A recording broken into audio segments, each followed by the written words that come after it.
Welcome to this video that explains how provisional tax makes paying tax easier.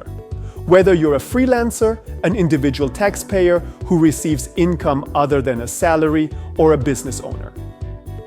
Act now. Let your future thank you for paying in advance, rather than facing a huge lump sum payment after your annual assessment.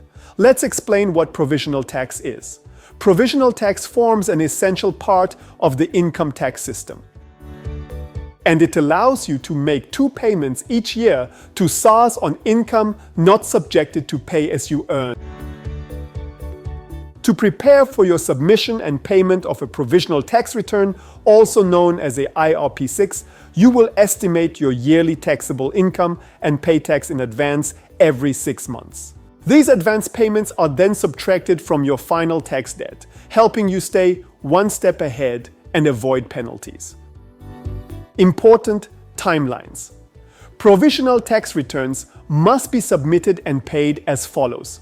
The first period is within 6 months from the start of the year of assessment or your financial year end.